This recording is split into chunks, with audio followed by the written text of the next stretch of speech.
Man, waking up today and looking at the global markets, everything is on fire. But it's going to be okay because Donald Trump is at the helm. The man is in control of the wheel. But boy, oh boy, are people bending the knee, kissing the ring of Donald Trump once again. He is making a splash in the global markets. People are begging Trump to make negotiations with their countries because, man, it's having some big time ramifications. We're going to jump into everything this morning, Patriots, with all of you. Good morning. It's good to see you. It's only been a few hours. We just saw you less than 12 hours ago for a random, spontaneous Bald Brad show on Sunday. And let me tell you, man, I had a blast hanging out with you guys last night. I was sitting back last night on the couch after I was done streaming. I was like, man, it did not feel like we streamed for like 2 hours, but we did. It always feels that way. Time goes by fast when you're having fun. Look at that. Last night we had a fun show. You're damn right, Bets. Unexpected. Yep. Expect the unexpected. All righty, let's jump into the news, Patriots. Here we go, baby. Mr. 47. Just smacking them around. They're bending the knee in the dozens. Foreign nations are lining up to strike a deal with the United States, top administration officials said on Sunday after President Donald J. Trump unveiled his Liberation Day tariffs last week. During an ABC interview for This Week, White House National Economic Council Director Kevin Hassett revealed that he received an update from the United States Trade Representative suggesting that the Trump strategy to tackle trade imbalances with 10% baseline levies and rates up to 50% is already showing results. So here he was having it out on the White House lawn yesterday. Let's pull this up for you. Here we go. Got a report from the USTR last night that more than 50 countries have reached out to the president to begin a negotiation. But they're doing that because they understand that they bear a lot of the tariff. And so I don't think that you're going to see a big effect on the consumer in the U.S. because I do think that the reason why we have a persistent long-run trade deficit is these people have very inelastic supply. They've been dumping goods into the country in order to create jobs, say, in China. I got a report from the USTR last night that more than 50 countries have reached out to the president to begin a negotiation. But they're doing that because... Yeah, you heard that correctly. That's a 5-0, folks. That ain't no small number, man. They're coming out left and right. So they got the report of 50 countries wanting to bend the knee. Donald Trump doesn't have enough ring space for all these people. We got to give them something bigger. Maybe get them like a ring on each finger. All right, hold on a second. Everybody line up. I got one for each of you. Scott Bessent cited, he's the Treasury Secretary, cited the same number after noting that the decision to maintain the tariffs indefinitely rests with Trump. Quote, I could tell you that as only he could do at this moment, he has created maximum leverage for himself, and more than 50 countries, so it's quoting them again, have approached the administration about lowering their non-tariff trade barriers, lowering their tariffs, stopping currency manipulation. Now, this is a big one for me, the currency manipulation, because what they're doing is that, say we're to send our vehicles over to be sold in China. Well, it's not like that American dollar is going into the economy of the Chinese, basically building up their yen and making their yen stronger. No, the Chinese are buying up the dollar and they're holding on to it. They're not allowing it to be off traded into their own economy and buying our freaking government bonds with our own money. It's bonkers. So basically what they're doing in layman's terms is they are manipulating their currency to the point where their currency is no longer becoming something of value, or really, I guess never has been something of value, but it's keeping it stagnated. It's keeping it low. So they're manufacturing their labor, everything that's can be sold cheaper and be done for cheap labor. It's bonkers, man. It's bonkers. So in an appearance on Sunday Morning Futures, White House Senior Counsel for Trade and Manufacturing, Peter Navarro, seemed to dismiss the prospect that merely removing tariffs on the United States would be sufficient. This is exactly what we were talking about last night during our podcast. Quote, this is not a negotiation. This is a national emergency based on a trade deficit that's gotten out of control because of cheating, he said in a Fox News program after being pressed on whether Vietnam might be able to duck U.S. tariffs the Southeast Asian country offered to withdraw their own levies. So what they were coming out with was, well, hey, we'll just drop our tariffs. We'll go to zero with you. And remember how last night I said, well, that's a problem because if you come to zero and expect us to be at zero, there's still a trade imbalance because it's cheaper to produce in Vietnam than it is here in the United States. Quote, however, Navarro added, we're always willing to listen. That's what Donald Trump does best. But I just want to say to the world here, if you want to come and talk to us, don't say you want to lower their tariffs and then be done with it. It's the non-tariff cheating. Stop manipulating your currency. Stop dumping stuff in Europe. Take your 19% VAT tax down to zero. Don't put these fake agricultural standards to keep out our pork and our dairy and our chickens. One of the cases, again, that we're not allowed to produce, manufacture, or do certain things in other countries, depending on what it is. In Vietnam, don't dump shrimp into our markets and put the good people of Louisiana on our coast out of work. This is what people have to understand. It's not non-tariff cheating that matters the most. I also want to point out that, again, 10,000. If we want to sell our vehicles in China, we'll send it over there. They're going to hit us with a 60% tariff on the cost of the good. Well, you send a $10,000 vehicle over to China. Let's just break even on the deal. We're not going to make any profit. You're selling that car for $16,000, right? Well, if you did a reciprocal tariff, the Chinese aren't producing their vehicles for $10,000 like we are. They're producing it for $5,000 because, gee, the Chinese government subsidizes their own manufacturing. So now not only are they doing it for $5,000 and we hit them with a reciprocal tariff that's even of 60%, they're still able to sell it here in our country for cheaper. Well, what do you think Americans are going to buy? Do you think they're going to buy the expensive vehicle or they're going to buy the cheaper vehicle? Furthermore, do you think in the Chinese market over there in their country, do you think somebody's going to buy a $16,000 car or a $5,000 car? We all know what they're going to buy. That's the problem. And by the way, that's simplistic. That doesn't even get into the nitty gritty of the manufacturing process. Furthermore, the regulations or deregulations they have there. It doesn't mention, again, the fact that they're manipulating their currency. There's a lot of problems here. That's why I'm saying, let's just go with zero tariffs. Zero tariffs on China. United States, zero. China, zero. China's still going to outbeat the United States just from the sheer fact that they're manipulating their currency. And it's a lot cheaper to produce goods and services over in China than it is in the United States. So you have to keep your tariffs in place if you want that trade balance to go into effect and you want that quote unquote fair trade that Donald Trump is talking about. Now, Trump is standing firm on China here, the China trade deficit. So President Donald Trump has stated that he will not enter into a trade deal with China unless the trade deficit between the two countries is resolved. This statement was made during an interview and has led to a significant drop in the futures market. And we're going to get to the markets in just one moment, folks. Hang tight, buckle up. I'll tell you, double buckle up because the markets, the global markets, oh, Lord. With the NASDAQ futures falling over 6%, Trump's comments highlight his ongoing concerns about the trade imbalance, which was reported to be $252 billion in 2023. Mind you, this is with China. We're at a $1.9 trillion trade imbalance with the world. The immediate reaction suggests potential volatility and uncertainty in global markets, financial markets. And boy, oh boy, yeah, that is what's going on right now. The global markets, this is breaking news, by the way. This is the most up-to-date I can give you currently. Woo, baby. The stock markets decline after China's crash. China is crashing out, folks. On April 7th, global markets experienced significant declines. Hong Kong stocks market closing down 13.2%, marking its largest single-day drop since 1997.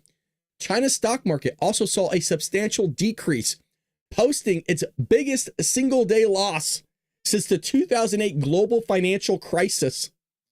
Oh, other markets, including Taiwan, Japan, Italy, Singapore, Sweden, and several European countries, also reported notable declines in their stock indexes. Folks, or the indices.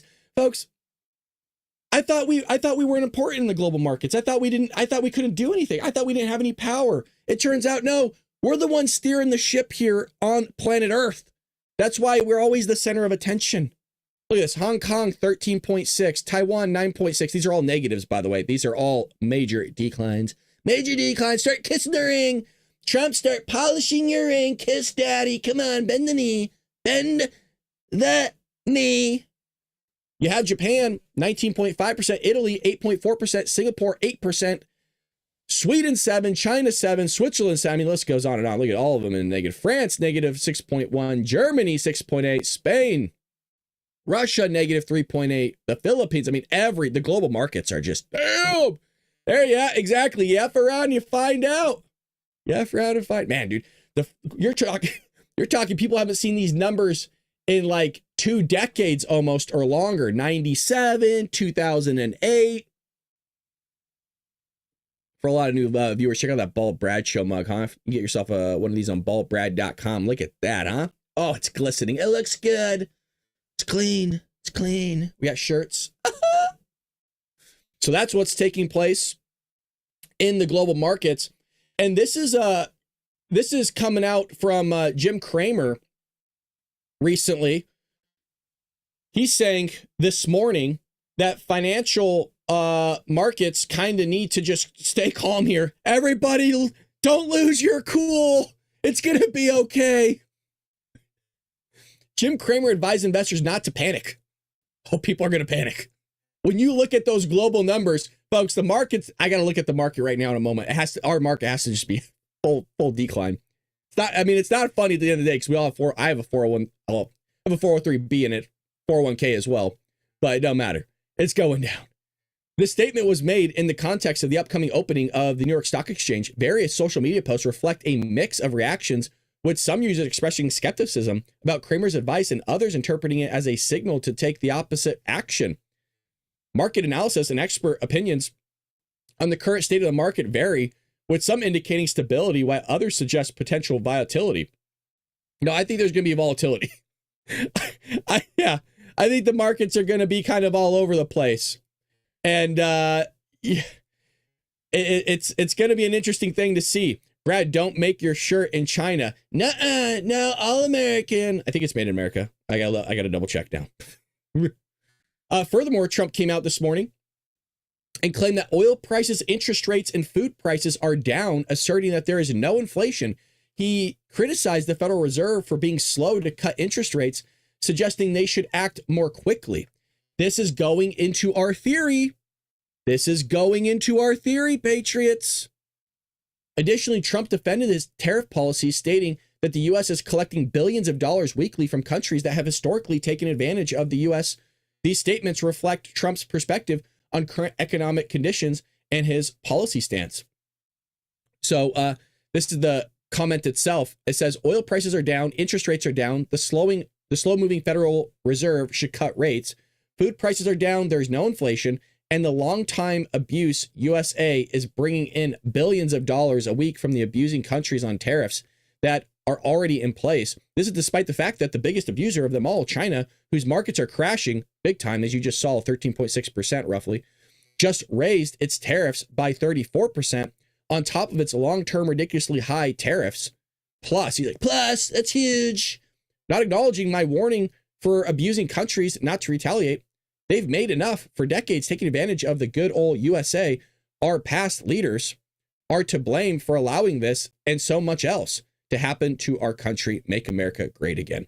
So Donald Trump is putting in work here.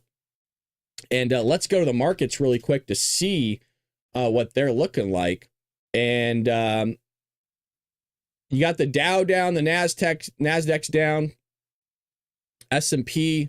So this is what we're looking at right now. Markets opened not too long ago, but we're down 2.64%, down about 135 points, give or take.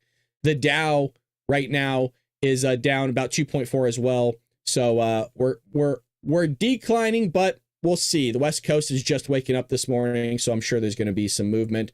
But hopefully it's staying a little bit stagnant, but it ain't looking like it. Oh, Lordy. Oh, Lordy. But you know what's interesting? You see this decline right here. Do you notice that right here when Joey was in office, there was that similar decline? No hysteria over Joe Biden. Oh, wait, but there's another decline right here that's very similar to the decline right here. No hysteria from the left. No major protests. Give me a break. I mean, the amount of declines you have here on the Biden administration that are very similar to what we're seeing here. No hysteria. Nobody losing it. Nobody going crazy.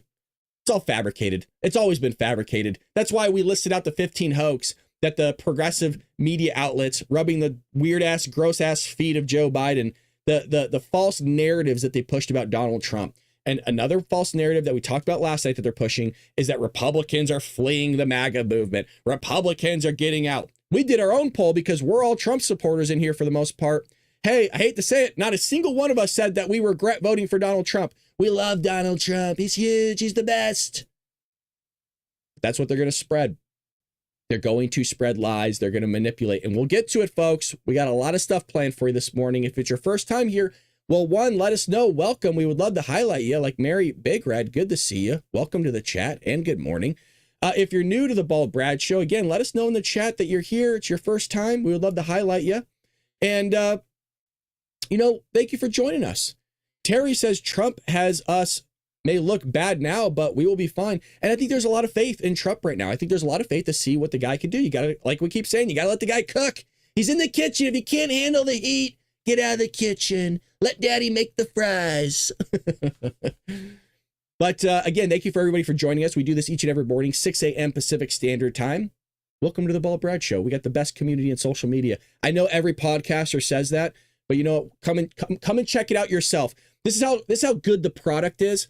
You come and check it out yourself and see how great the patriots are that we got here in the chat. We got the best community. Trump slams tariffs on penguin inhabited islands. Commerce Secretary Lutnick says it's no joke.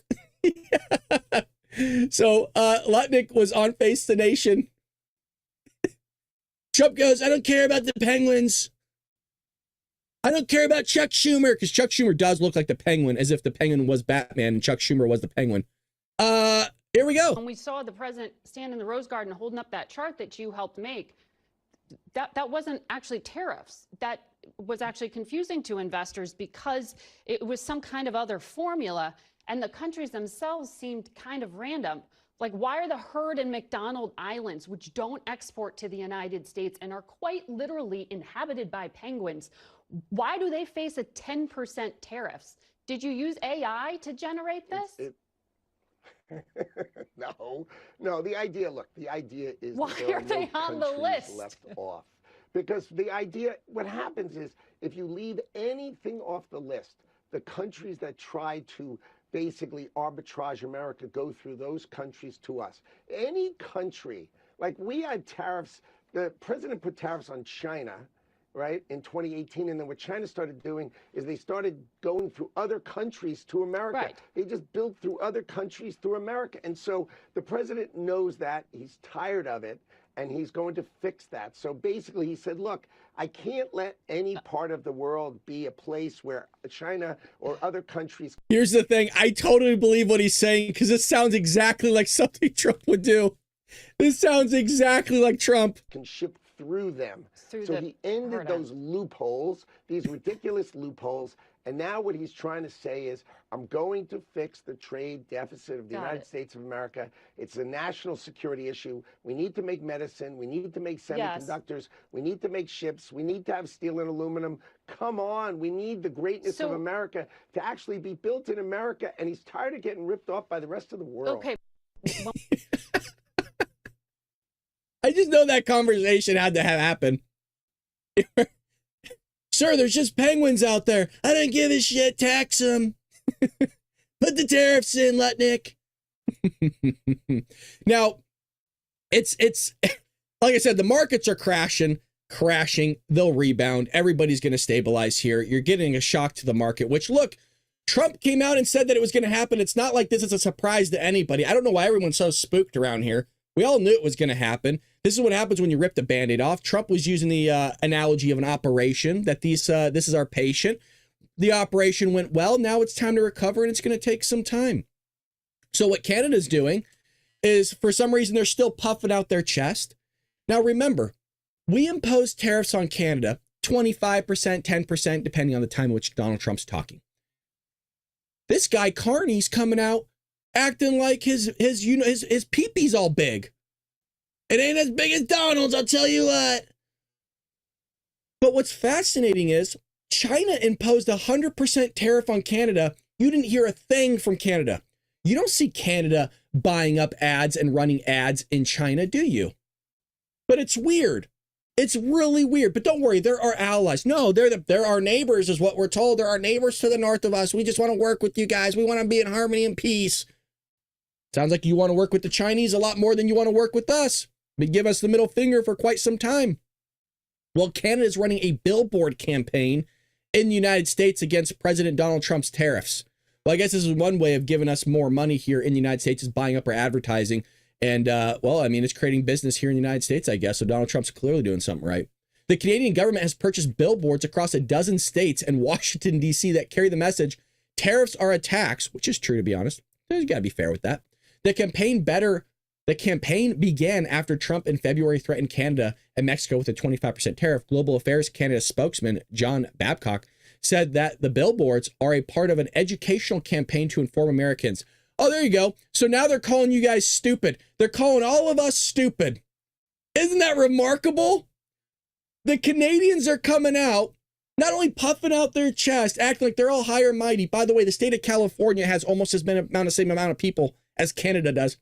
And they just called, that's a fancy way of saying you guys are dumbasses and you don't know anything. So we're going to spend our money and run billboards to tell you how things are supposed to function and work. That's how the Canadian, not to mention they're booing our national anthem during the hockey league games. Really? You know what? When bleep hits the fan, true colors come out, don't they? Don't they? Look at there. Wait, was that stereotype? Oh, they're the nicest people in the world. Oh, no, they love us. Oh, come on in. They're our neighbors. They'll feed you. They'll house you. They'll take care of you. Well, all of a sudden, when you cut off the money, all of a sudden, when you want to change things a little bit, now their true colors come out. Oh, Americans are idiots. What do you guys know? Let's run billboards to educate them. Oh, really? Tariffs are a tax on hardworking Americans in their daily lives. They lead to increased costs on everyday essentials, including fuel and groceries. Our fuel prices are down. So are grocery prices. Our stuff's going down. Canada, can you see the same thing? Not to mention they're about to vote in a freaking socialist party. Let that one sink in. They're moaning and complaining about the United States. Why don't you focus on yourselves, Canada? Because clearly you have a lot to worry about there. You got plenty enough to keep you busy. But no, go complain about Trudeau and then put in another lefty progressive like Carney here. And then if Carney doesn't get in, you're still going to vote for the Socialist Party. So it doesn't matter who you vote in. You idiots are actually the dumbasses that continue to vote progressive lefty and then wonder and look to the skies. Why is our economy falling apart? Why are things not working correctly? Why does our medical system suck? Why can't I get in the emergency room? Why is it a 48-hour wait just to see a doctor?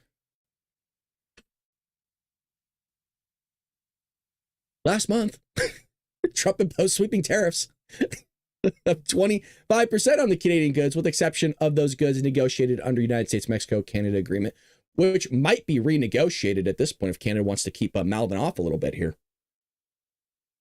Yeah, they act all high and mighty when you got Big Brother down south with all the military assets. Yeah, everybody acts all big when the United States is behind them, huh? What happens when they're not anymore? What happens if something were to happen to you and we're not there? Good question. Very good question. Well, you also have NBC pressing the Treasury Secretary on recession fears. He says tariffs have created maximum leverage.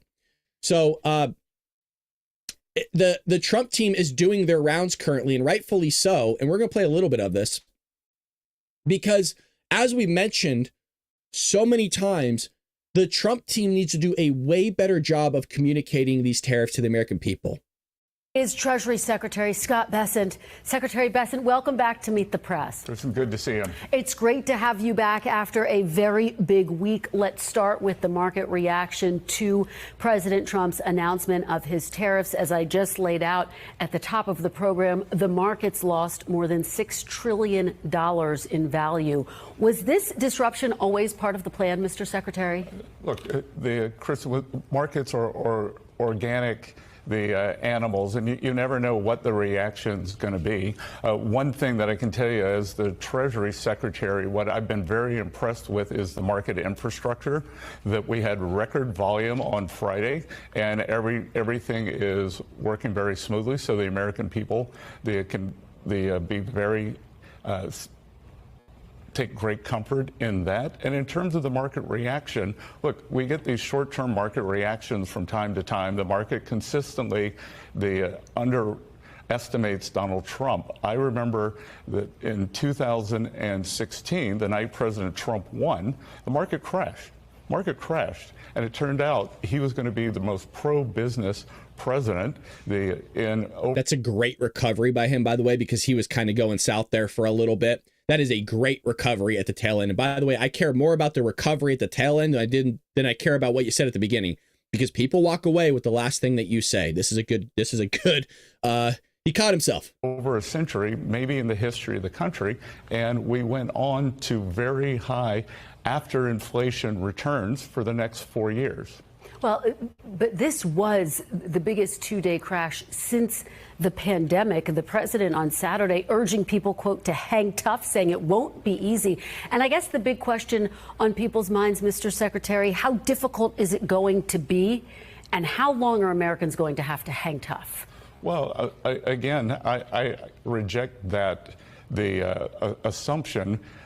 There doesn't have to be a recession. Who knows how the market is going to react in a day, in a week. What we are looking at is building the long-term economic fundamentals for prosperity that I think the previous administration had put us on a course toward financial calamity.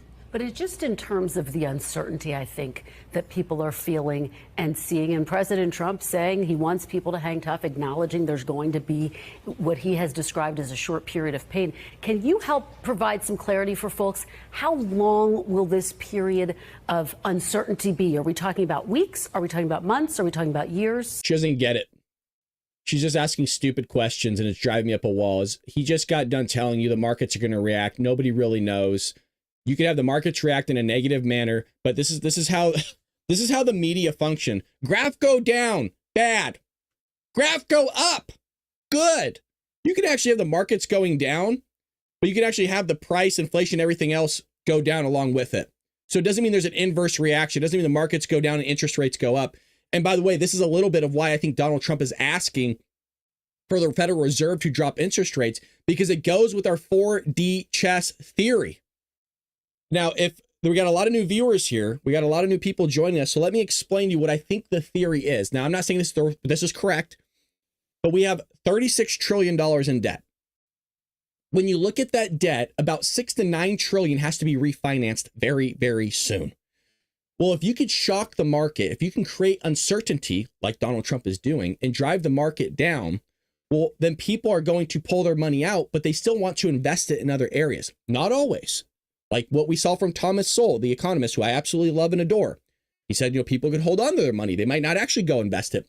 But we tend to see the personal behavior of finance from Americans are going to be to invest it somewhere. So where are they going to go invest? Well, they're going to go invest in bonds. Well, you're going to purchase bonds at this interest rate that's really high. But as the market drops, interest rates are going to lower. The banks are going to see those lower interest rates. The Reserve's going to see those lower interest rates. Everything is going to drop. And so people are going to leave these bonds and they're going to go to the higher interest rate bonds. But the interest rate is still low. Well, when you have low interest rates, what should you be doing? You should be refinancing. And I think when you refinance on a $6 to $9 trillion bill, that's going to save you billions of dollars at the end of the day for the American taxpayer. Now, is that Donald Trump's 4D chess strategy? I am not sure, but it is a strategy, a risky one, a very risky one. If you don't remove, you gotta, it's like feathering the needle is a great analogy that I could portray to what I think is going on. It's possible. It is possible. And it gives me a little bit more, I don't want to say credibility. That's not the word I'm looking for, but a little bit more credence to when he says, and he's calling for the Federal Reserve to drop interest rates. The reason why I bring that up is because only about 2-3 weeks ago, he was like, it doesn't really matter if they drop interest rates so much to me or not. It's not really that big of a deal. But all of a sudden, he's seeing that his plan might be working, and we're going to refinance that. The reason why that's such a big deal as well, the refinancing, is because if you could bring down those interest rates that we're going to have to make, or interest payments that we're going to have to make based on the rates themselves, well, then if you cut $2 trillion in Doge, by the way, and you bring inflation down to zero and you have no deficit, you could start making some serious ground here, not just by decreasing our national debt, but also bringing money back in a booming economy. I mean, this sucker could go freaking skyrocketing is what I'm saying. You could, that golden era that Donald Trump is talking about, it's possible. Like, he wasn't kidding. So we got to hold tight here and see if it works out. It might not, folks. This might go super south. We might all be sinking together here, but we'll see. But what you saw from Kristen Welker, Face the Nation, is they're going to try to spin this. This is the job of the media. This is who they are. This is who they are and have been. All the hoaxes, right? The Russia collusion hoax, the Hunter Biden laptop hoax, the bleach UV light hoax, the COVID hoax. I mean, we did a list of the hoaxies from the hoax party, the Democrat Party, and they're going to spin it. And that's exactly what they're doing. The legacy media and the terrible, horrible, no good, very bad tariffs. That's what they're going to push. They were trying to find something for a long time. They were throwing spaghetti at the wall to see what stuck. This is the one they're going to be pushing here. So you have right here, Sunday morning, for those watching the weekly political shows, was nothing but criticisms of Donald Trump and his terrible, bad, no good tariffs. So you have this first one here where you have, oh God, what's this knucklehead's name? Can't even remember. George Stephanopoulos coming out and saying this. And we got a few clips here from the media for all of you folks. President Trump has been pushing for tariffs since the 1980s. And this Wednesday, what he called Liberation Day arrived. His announcement sent shockwaves through global markets, sparked backlash from global leaders, and economists here at home sounded alarms about higher prices for consumers, higher risk for a recession across the whole economy. Trump's message Saturday, hang tough, the gain will be worth the pain. We're going to speak with his top economic advisor about that. Senior political correspondent Rachel Scott starts us off. It was an announcement that upended the global trade order, a sweeping set of new tariffs that would send the market spiraling, prices soaring, economists warning of a recession. But as shockwaves rippled across the world, the president was out of sight, spending the weekend away from the cameras on the golf course. His message for Americans, this is an economic revolution, saying, hang tough, it won't be easy. As he left town for Florida, he insisted things were going, quote, very well. The markets are going to boom, the stock is going to boom, the country is going to boom, and the rest of the world wants to see, is there any way they can make a deal? But the financial market suffered its worst week since the pandemic. The S&P 500 losing more than $5 trillion in value. By the way, there was nothing ran by George Stephanopoulos, as I'm aware, of all those market declines that happened under Joe Biden. It's a remarkable thing that all of a sudden they want to start covering the markets. They start wanting to talk about grocery prices. They didn't want to talk about any of that. We covered every single White House press briefing there was for the last 4 years. So much so that people in that room actually know our channel. And this is the way they want to spin it. This is the way they want to treat Donald Trump, which is no shock. And it's been tough for them to focus on something because Donald Trump's been doing so much stuff. But it's very weird how they don't understand that you can't expect something to just happen instantaneously. I know that we're used to that, but things take time. It takes time. That's the way God created things. A tree doesn't grow in a day. You didn't grow to be 5'9" in the span of one day. It took years. It's going to take years to build up this economy. You saw already from Face the Nation, Margaret Brennan questioning one of Trump's admin about the market. You also have Senator Maria Cantwell here saying Trump's tariffs are a counter to what America's goal should be to make great manufactured products and grow great agricultural products here. Here's what we have here from Face the Nation. Canada and China are among your state's largest export markets. Both have already announced retaliatory tariffs. I know you've said previously that the first Trump administration and the more limited tariffs still to this day have an impact on your state. So how much wiggle room do we have with time here? Because you heard the Commerce Secretary say that basically these aren't a negotiating ploy, that they are staying in place. That's what he says. Well, so how long before damage? Well, you see how long is this going to last? Nobody knows how long it's going to last. It's basic. we have seen damage from the first Trump tariffs on things like apples. By the way, that's a U.S.-Ukrainian flag pin. You already know. You already know. and markets closed. And what you do is you end up then losing.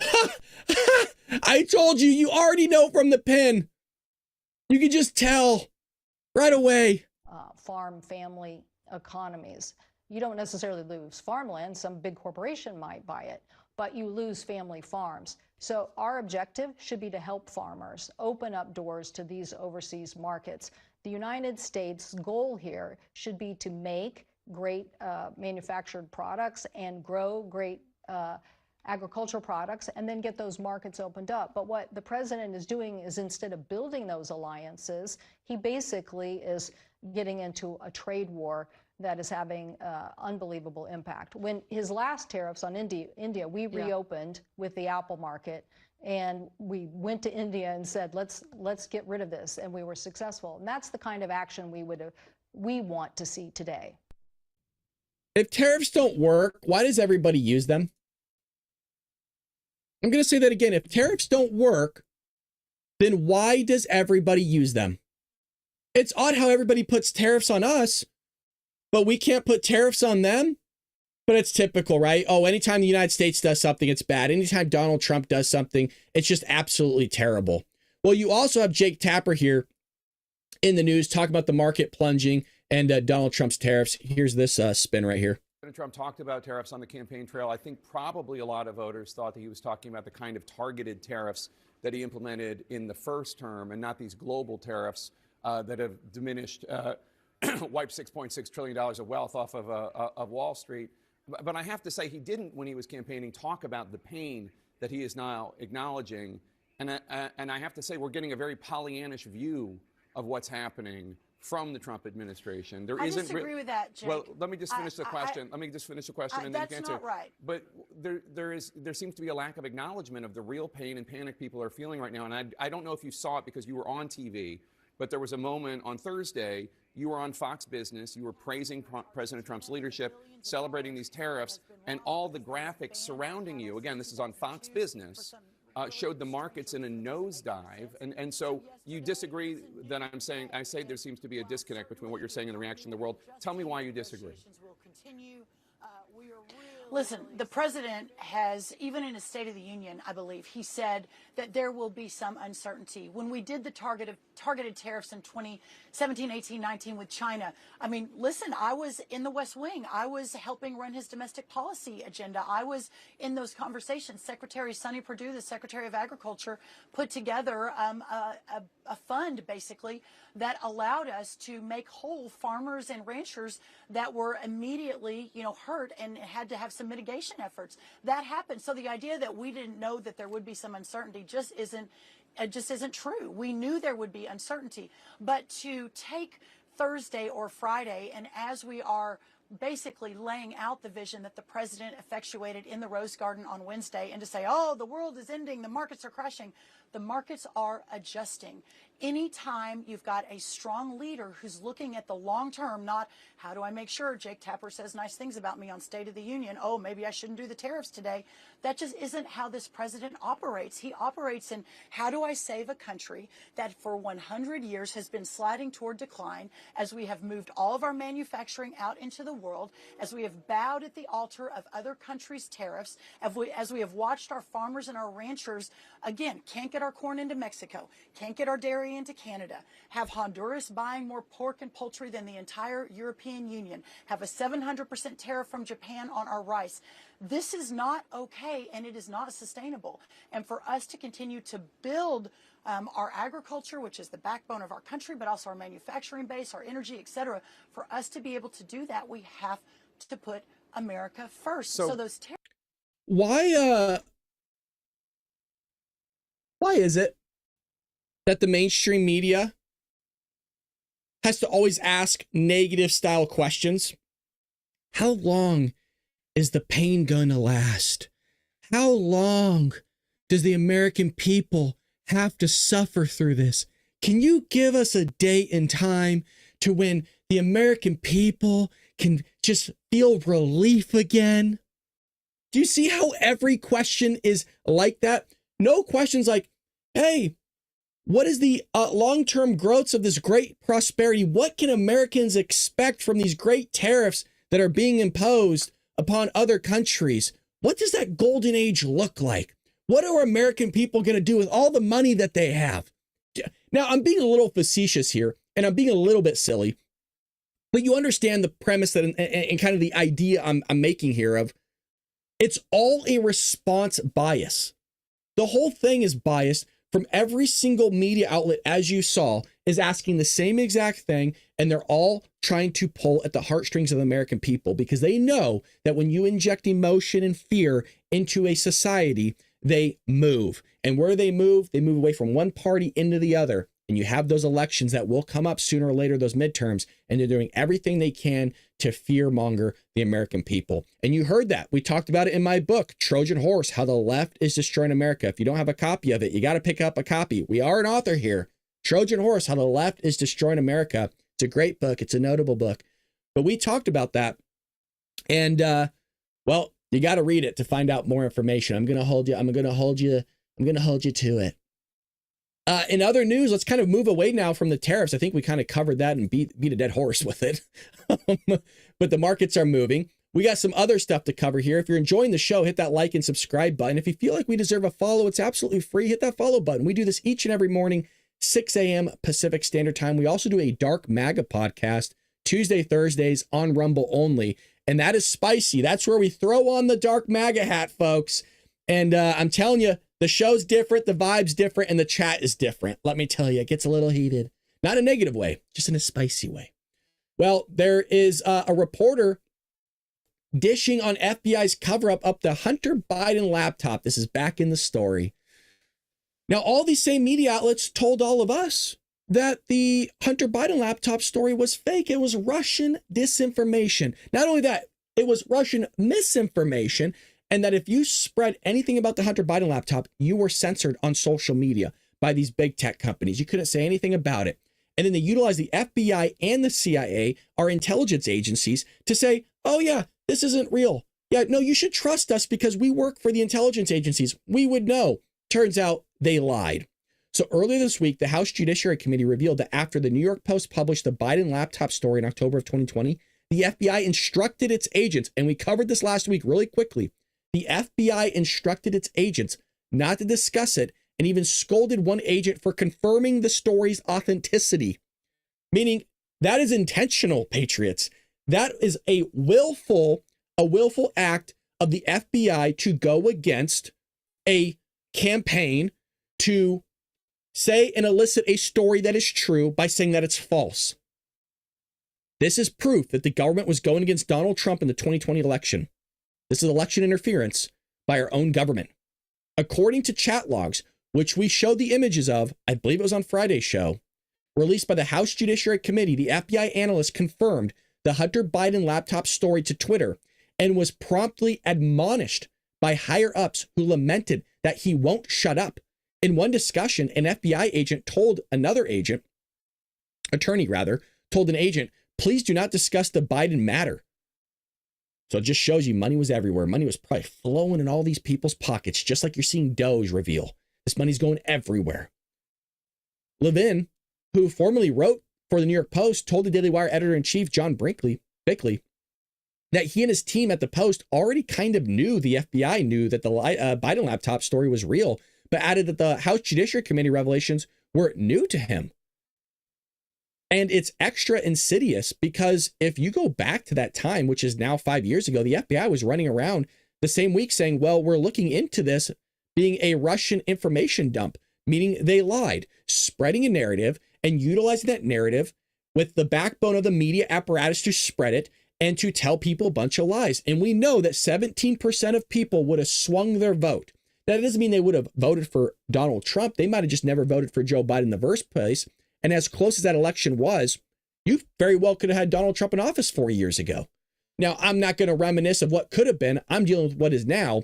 And this is coming out that we have now verifiable proof after we were all told for years that we're conspiracy theorists. Oh, just look at you again. Just the right wing side. Oh, they're just, look at them with their tinfoil hats. You're spreading disinformation, misinformation. Hell, I mean, Karine Jean-Pierre stood on that podium as White House press secretary under the freaking knucklehead of Joe Biden and said, Well, you guys are just spreading a bunch of misinformation, disinformation. You're creating cheap fakes. And if you played the whole clip, at the end, she said the word deep fakes, meaning that we are artificially creating content to completely fabricate something and lie about it, when she knew full well it was actually the Democrat Party that was fabricating lies with the backbone of the CIA and the FBI to do it. And by the way, if they're doing insidious shit like this, it makes you wonder what they were doing on January 6th. And that's exactly why I wanted Kash Patel in the FBI. That is exactly why I wanted Dan Bongino, because I want it all to come out. We know, and we saw reports from years ago, that there was a minimum of 200 agents on the ground on January 6th. And I think there's a lot more nefarious stuff going on there. And I think as long as the stuff wasn't burned and shredded, which I think it was, we might get it. Because I trust Dan Bongino. And I think a lot of stuff's going to come out. And I hope. I could be wrong, but I hope. And that wasn't the only thing. That wasn't the only hoax, right? The Hunter Biden laptop story that's coming out nowadays. The FBI. Well, remember how you had the thumb? This ain't that much different than that guy on the screen. Which one's which? Which one's which? Who is the actual person? Am I touching Secretary's head here? Is this DHS Secretary Alejandro Mayorkas's head? This guy's a scumbag. This guy led to people being sold off into sex slavery, sex trafficking, forced labor. People have died because of this guy. Hundreds of thousands of people have died because of this guy, because he allowed fentanyl to pour across the border and kill 250,000 Americans. This guy is the result of thousands of people being killed, and he's a notorious liar, and I'm going to try not to get amped up over it. But Biden DHS Secretary bravely runs away from confronted over a border he never secured. This is the guy that stood in front of Congress under oath, by the way, and said that the border was secured. And by the way, I know exactly who he was talking to in that clip. He was talking to Jim Jordan, Congressman of Ohio, and said that it was secure. Not only was he just talking to them, but he's come out multiple times and said it. The border's secure, Brett. The border's secure. Now, as Brett Baier on Fox News was another scenario in which it was. So here's him being confronted right here. Yes. Julio Rosas, Blaze Media. Oh, pleasure. How are you pleasure. doing? Very fine. How are you? I just wanted to ask you how it feels to see that the United States has a secure border now that President Trump is in office, as opposed to when you were Secretary of Homeland Security. Do you have any regret facilitating an open border, sir? Border crossings are down 95%. Security announcement. Please maintain. Do you regret allowing Tren de Aragua to gain a foothold in the United States, sir? Unattended baggage is subject to search in section. I said on my show this guy should be tried for treason. And I'm serious about that. You don't have anything to say, sir, about your time as Homeland Security Secretary? Facilitating an open border?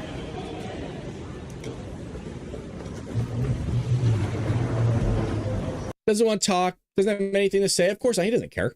Why would he care? He's getting his pension. He got his paycheck. Doesn't matter. Nothing's going to happen to that guy. He's part of the Democrat Party. Are you kidding me? They'll bend over backwards for him. Completely gaslighted the American people for years. And like I said, people like Lincoln Riley had to die and others. People are being raped, murdered, killed, beheaded, freaking their heads cut off, used as soup bowls by the MS-13 violent gang members. No big deal. Just wearing people's teeth as necklaces to show off of the atrocities they've done. But these are good people. These are who the Democrats want to allow to stay in their sanctuary cities, the right to shelter states. No, the Democrats thrive on crime. You see that in the state of California. They actually went out and voted in favor of Prop 47 to bring down smash and grabs to just a misdemeanor, a little slap on the wrist if you just steal $970 or whatever worth of goods and services. So now everything's locked up behind glass. Potato chips, lip balm, chapstick. But don't worry, some people are shouting on the left, well, these are just reparations. That's why they're stealing stuff. It's just a form of reparations for them. Why shouldn't I've never held slaves. I've never done anything racist. Why should I have to pay for the injustices of some dude way back when for somebody that never even had an injustice committed against them in some way, shape, or form, but wants to blame some nameless, faceless, shadowy figure out there for some sort of injustice that they never actually experienced? Maybe they did. It still doesn't give you a right to steal somebody's shit. It's unbelievable. But they thrive on this. The crazies thrive on this stuff. They love the illegals here. They love siphoning from the system. They don't want to house them. They don't want to bring them in. They don't want to donate their money to charities to take care of these illegal immigrants. They just want to allow it to happen. And the second that it actually affects them, then they flee those blue states and they come to where you guys live and impose that same crap upon your localities. Speaking of gaslighting, here's one for you. Cory Booker is clearly drinking the Joe Biden is fine Kool-Aid. This dude is still spreading that Joe Biden's coherent, that Joe Biden wasn't dripping into a drip tray, drooling into a drip tray, wandering off. I've always said Joe Biden hit a golf ball backwards. I'm going to say that again. Joe Biden played golf, and we saw the footage. He hit a golf ball backwards. The dude fell up a flight of stairs numerous times, not once, not twice, not just 3 times, numerous times, to the point where he had to take the short staircase to get on Air Force One. Joe Biden wandered off. He didn't know his name. He didn't know his wife's names. He didn't know his generals' names. He didn't know anybody. He was confused. At one point, he thought he was running for senator of the United States of America when he was running for the office of the presidency. He called Kamala Harris president multiple times. He couldn't say words coherently. He wandered off, both metaphorically in his mind and literally. He was looking for dead people in the crowd, actively looking for dead people. Folks, we all thought, oh, it's funny, he's just seeing dead people or looking for them. No, he was having full-fledged conversations with dead people that had been gone for 40 years. He was talking to dead people.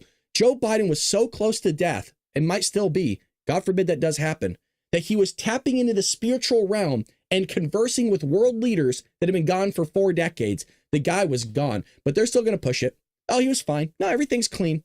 And then they want us to listen to him, right? And we're supposed to listen to him about tariffs. Yeah. Cory Booker made it clear on Friday that he was still willing to cover up for an obviously diminished, totally gone President Joe Biden, even after a slew of Biden former aides and media personalities have admitted just how compromised he was during his term in the White House. I mean, there's all these books coming out, which is why this is news again. But he's going to pretend like, oh, no, he was sane. Oh, when I saw him, he was fine. I mean, he was drooling and slobbering all over himself, but he was fine. Up Joe Biden, and you talked about what legislation he obviously signed off on. I asked this question: what about people that look at the Democratic Party right now and said, you know, this man was debilitating, and you have the Republicans leaning on the fact that you hid that from the American people, and they think that that plays a role in things that are being held against you right now as a party. To that you say what? Well, I don't even know why that's an issue. I talked, by the way, Joe Biden called me today. He sounded very compos mentis, got very argumentative, not argumentative with me, but very fired up when he was talking to me. I don't know, man. Right. I never saw it. And he would call, this man would literally. Did I not call it? That's exactly what he was. I've never seen this clip in my life, by the way. I told you, when I saw him, he was fine. Call me up to discuss policy. I've met no president like him. The reason why. Shut up. The reason you brought up Joe. It's so crazy. It's so baffling. Oh, well, when I interacted with him, it's fine. Can you explain then what we're all seeing? For over 4 years, by the way, we were calling this out when the guy was on the campaign trail. Like, hey, he's not well. Joey's gone. Oh, there's Joey wandering off again. World leaders are laughing at him. When were they laughing at him, Brad? Because the left always says that, right? They always want to check us with the receipts. Well, he was at the G7 summit and he was asking, hey, we should recognize the leader from Africa. And Boris Johnson was like, oh, we already did, Mr. President. And everybody started laughing at the table at Joey. And then Joey just started giggling too because he didn't have a damn clue what was happening. He just started, it's so funny. We covered this a little bit last night, but an anti-Trump activist boasts of being undocumented, unafraid, queer at a rally. So I didn't show the video, but we have the video here. I want to say this again. The person is undocumented and is bragging in Washington, D.C. on a stage about it. Graysa Martinez Rosas. I am an immigrant. I am undocumented, unafraid, queer, and unashamed. My name. And this is how liberated they are in these leftist areas, that they will go out and shout to the skies that they're undocumented. You notice that she says immigrant, right? No, you're an illegal immigrant if you're undocumented. You're not an immigrant. You're an illegal immigrant, which is a slap in the face that everybody came here and waited in line, paid their money, and done all these things. But don't worry. I'm an immigrant. I'm undocumented, unafraid, queer, and unashamed. Nobody cares that you're queer. Nobody cares that you're unafraid, and nobody cares that you're unashamed. What I care about is that you're undocumented. You're in this country siphoning funds from us. I mean, they'll actually go out in New York City and do full-fledged protests out in the streets, just out there in the open. Not a care in the world. Democrats love it. Hell, they're out there protesting with them. They won't house them.